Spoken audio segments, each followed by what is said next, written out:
Greetings of peace and love. You're now tuned to the 13signsastrology.com. Thank you for listening. Thank you for watching. Before I get into this episode, I want to pour out some libations for the ancestors. So just give me 1 second because this particular episode, I have to do this. So I'm just going to pour out some libations for Ogun, then Baluido. Going to pour out some libations for Oshun, and pour out some libations for Yeminya. Right. This particular episode is going to be about voodoo. We're going to do some voodoo today. And I know I've been talking about doing this episode, and I've been kind of wrestling with how I was going to go about presenting the information to you guys, because voodoo is a very elaborate doctrine. It's a very sophisticated system. There's a lot of people out there that are into this practice. You have people from all over the world that are into this practice, and a lot of people are a lot deeper into this science than me. So I'm just letting you know that this is going to be a basic video on voodoo. I've been studying this information about voodoo. Actually, I just recently started studying it actually before I started coming on YouTube.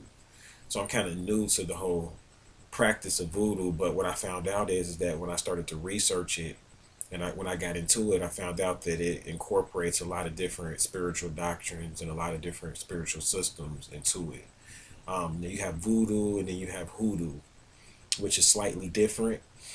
I'm not going to really talk a lot about it because a lot about voodoo is very secret. There's a lot of secrets involved in voodoo, and I respect things of a secret nature because you have to keep some secrets sacred. And the way you keep it sacred is by not revealing too much to the public about a thing. So what I'm going to do is just give people a brief basis of my views on it, because people want to know my views and how I see it. And the first thing you want to understand about voodoo is, the way I understand it is, voodoo is really when you're working with chaos. You're working with chaotic energy, and you're taking this chaotic energy and using it to manifest something. So it's one of the highest forms of earth magic when you deal with magic here on this planet. There's different types of magic. You could work what's called solar magic, or the magic dealing with the planets and the cosmos and dealing with the celestial lights and rays, and then you could work what's called terrestrial magic, or what would be considered more so earth magic. And that's what I see voodoo as. Most of you that have watched my videos before, when I mention voodoo, you know I always mention Dambalawedo. And I'm going to talk a lot more about this particular spirit, or this particular Orisha, or this particular loas today.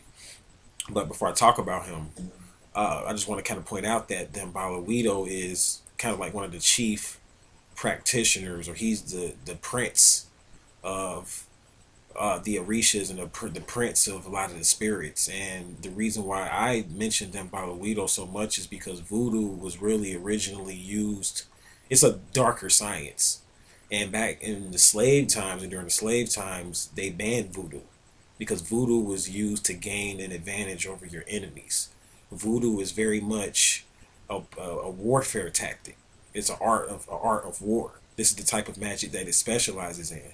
Like, you have different types of magic. Like, some magic deals with banishing negative energy from your being.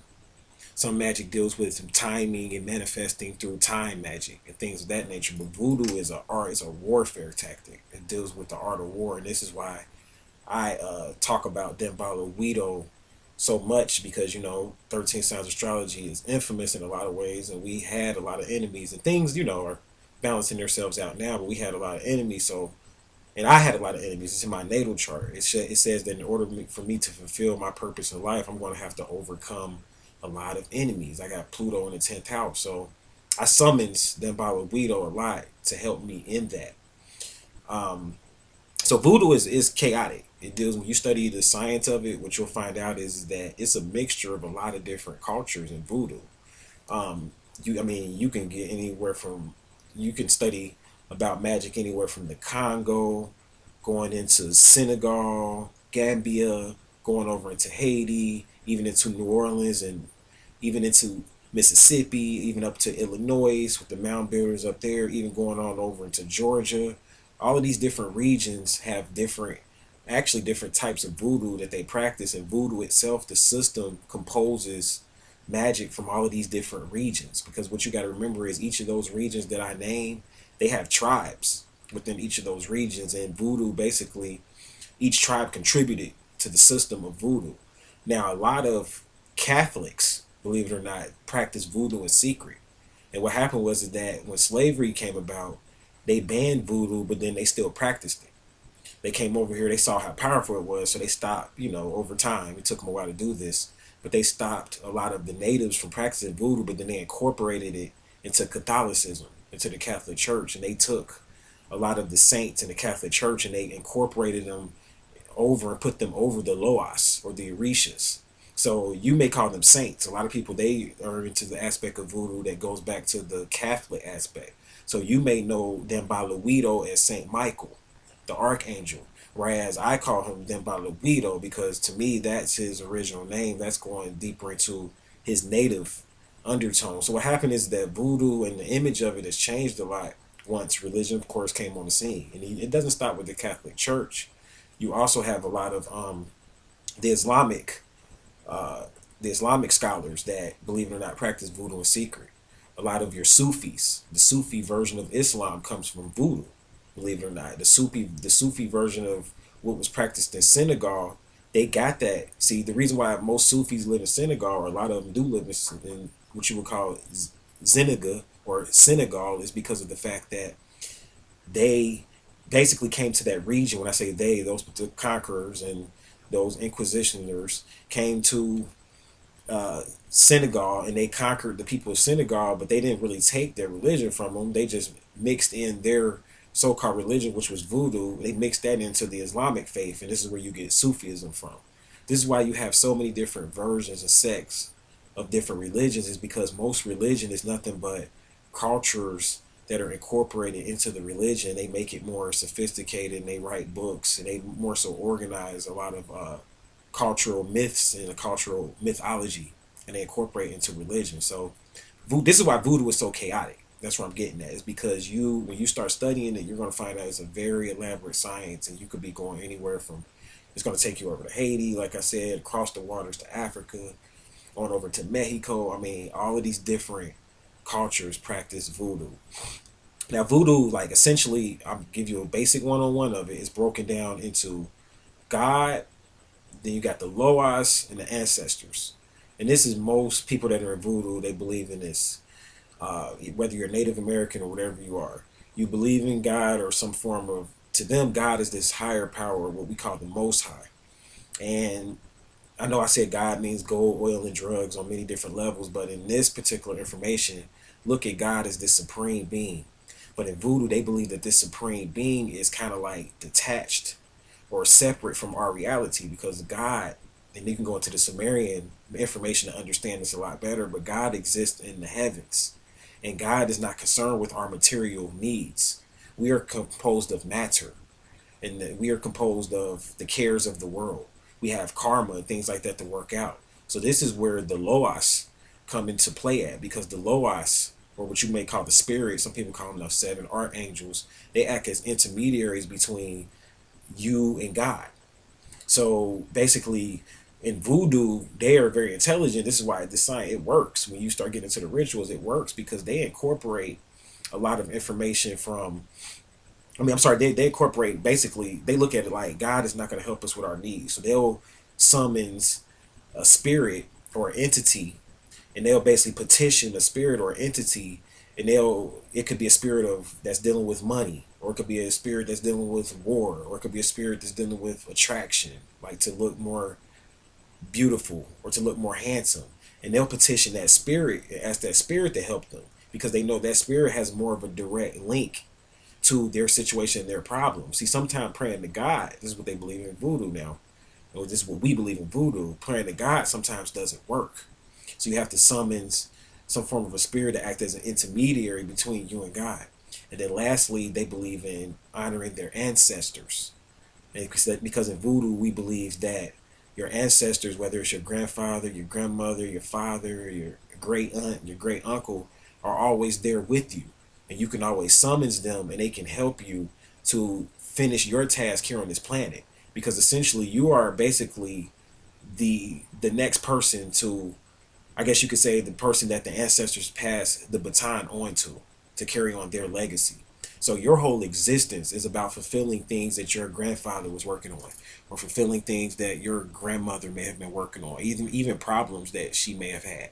Your existence is based on completing that and to make that better. So we worship the ancestors to get information. We don't worship them, excuse me. We petition them a lot of times so that we can get information about our problems. And the ancestors, you might have a dream about your father that may have passed over. And a lot of times your father will come to help you to see something that you didn't see, or to help you, to guide you away from something that you may have been going a certain direction. And your father, it's in your DNA to do that, because your father is in your DNA, and he may come to you through your DNA and say, no son or no daughter, I don't want you to go this direction, go this way. This is honoring your ancestors, and they don't teach a lot of these things in religion. So voodoo incorporates a whole lot of that. Now, I want to also talk about two patriarchs, or two, well, I should say a matriarch and a patriarch, who I really honor when it comes to this whole information system of voodoo. Two good examples, and one of them is going to be the mother, the Empress Marie Laveau. Marie Laveau, and she did have a daughter by the name of Marie Laveau II, and I want to send honors to her, because she really paved the way for like a lot of the New Orleans voodoo. Because you got to remember, New Orleans voodoo is a little bit different than the voodoo coming from the Congo and things like that. And a lot of the voodoo coming from the Congo, you have to be more so initiated into to like really master that doctrine. Like you have to go through a Babalao, or what you would consider a Santeros. They call them a Santeros in Cuba.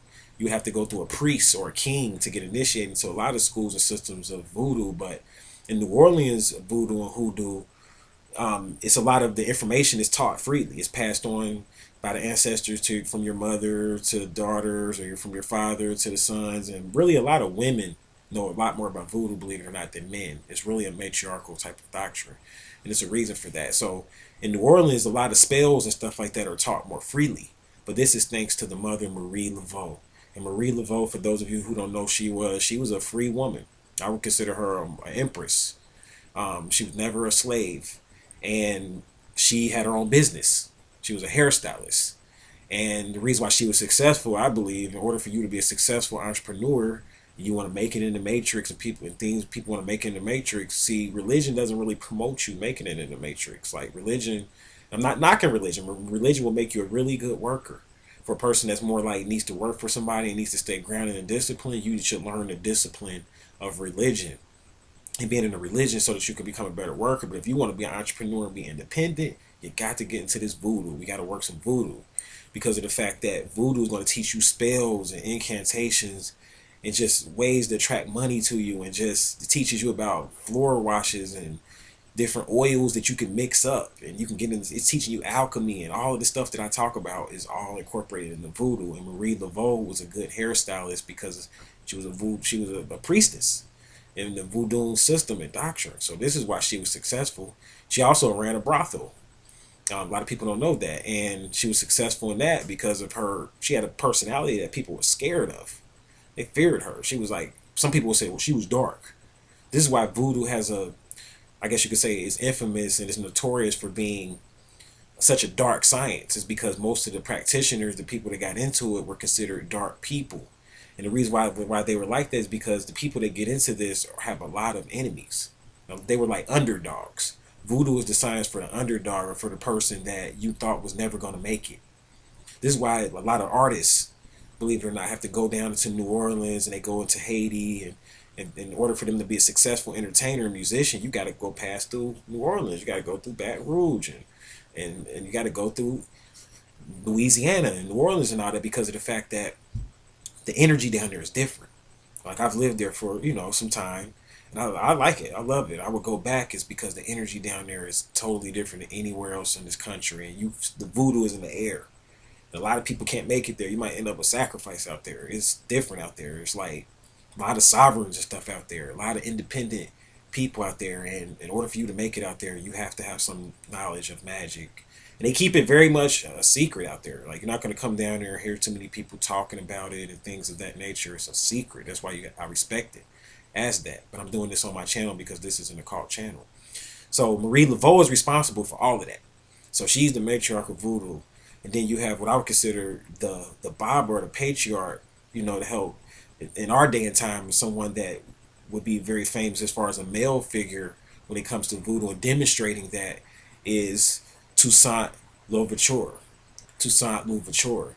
And for those of you that don't know who he was a general out of Haiti. He was the emperor, the governor of Haiti, and he was responsible for helping Haiti to get their independence. He led a long revolution where he fought against the French and different people trying to come and take the land of Haiti, and he helped to, even though it wasn't him, he didn't live to see it all. He passed it on his knowledge to his general, but he was responsible for getting Haiti back their independence. So he reigned and went down in history from using the arts of voodoo and the science of voodoo. He was into that. A lot of people don't know that, but this is why he was able to sustain and resist for so long, is because he was into that doctrine. So voodoo is for the warrior. It's for the spiritual warrior, the person that is leading some form of a jihad or a crusade, or some form of a spiritual revolution. It's for you. It's definitely the science for you to get into. Now, before I shut this video down, I'll just talk about some of the different spells that you can actually get into. I'm not going to go into them, how to do the recipes and things like that. That's where the secrets come in at. But I'll do more videos on voodoo because it's such a sophisticated science. Like, I didn't even talk about the orishas. There's a lot of stuff I could talk about, but I just don't have the time here. Like, I mean, I could spend a whole video talking about Dembalawito. I could spend a whole video talking about Papa Legua. Like, I could spend a whole video doing that, but I don't have the time to do that here. So, but what I will say is that there's a lot of like alchemical spells and stuff like that you can get into for voodoo, and the most popular ones are like money rituals. Money rituals are rare. They have plenty of money rituals. Like, a lot of the money rituals you see on our website, which we'll leave the link below, come from the system and school of voodoo and Native American sciences and things of that nature. They also have a lot of cleansing rituals, like the cleansing baths and things of that nature. They have different cleansing baths. They have money baths you could take, all kind of stuff. And I got all the rituals and stuff, and I was thinking about putting some of it on the site. But like I said, I respect the system, so I don't want to put too much of it out there because I respect the readers and the oracles out there. Like, I go actually go to an oracle. Believe it or not, it's a mother that she gives me readings, and she's into this. Like, my family goes back to New Orleans. Like, that's where our roots lie. So I respect that. So I'm not putting too much of that stuff out right now. But there's a lot of rituals and things like that you can get into. There's rituals you can cast to get love. People that's lonely out there and they're wondering, I can't find nobody and I can't meet nobody. You need to work some rituals and work some magic. Like, just doing this stuff on your own is not going to work itself out for you. There's attracting rituals to make yourself look more attractive. There's rituals to make yourself get pregnant. There's rituals to, if you're having problems with a man and you want him out your house, there's rituals to get him out your house. You know what I'm saying? So all of your problems, there's solutions to all of your problems in voodoo, and it's like a lot of stuff that's not going to be addressed in religion. It's not going to be addressed in like your everyday aspect of society. You got to go look into the crevices and the cracks of the occult and the spiritual mysticism, and getting into ancestral worship and learning the days. Like, there's certain days for certain entities. Like, certain entities are ruled by certain zodiac signs. Like, for instance, since I'm talking about Dembalawito, I'll tell you that Dembalawito, his day is September the 29th. That's one of his days. He has another day too, but I won't reveal it here. But one of his days is September the 29th. He's ruled by Virgo. And this is because he's a very pure spirit, but he's like Horus. He's very much a warrior. Virgo represents purity, but he's very much a warrior. And his day is September the 29th, and you can feed him on that day because spirits feast. We call them the loas. The loas, they feast off of energy. And there's certain days, just like certain in astrology, there's certain days when certain portals open. Well, you notice voodoo even incorporates astrology because on that day, the 29th, that's his feasting day. And any day that's trining that day would be his feasting day. What do I mean by trining? This is when like certain days are compatible with other days. So like another day that would be really good for feeding them by Guido, because you might have missed it on September the 29th this year. You can go back 4 months and go into May the 29th, and May the 29th is a good day to feed him. You can go ahead 4 months and go into January the 29th. It's going to be another good day to feed him. And just since I'm talking about him, I'll tell you some of the attributes he's good for. Some of the attributes that he's composed of. He's good for like people that are in the military, police officers, for summoning help. He represents strength and force. This is why when you call on him, you will be protected. Nobody can mess with you when you got them Libations energy all around you. So he's like a protecting spirit, good for kings and queens and people that are of royalty that have a lot to lose. You need to call on them Libations to help you with their problems. So I'm gonna go ahead and shut this video down. I've reached my limit. I just want to say that you really want to solve your problems. You're looking for mundane solutions to a lot of the problems that you have. You're looking for love, or you're looking to get somebody out your life, or you involved in some type of a deep war. You need to get into voodoo. If you're having money problems, court problems, they have court rituals in voodoo. You need to get into voodoo. It's just something that you need to practice for those people that are free-minded and open-minded and that aren't afraid of the realm of the occult. So I'll shut this video down with namaste, and until we meet again, I'll leave you all in peace.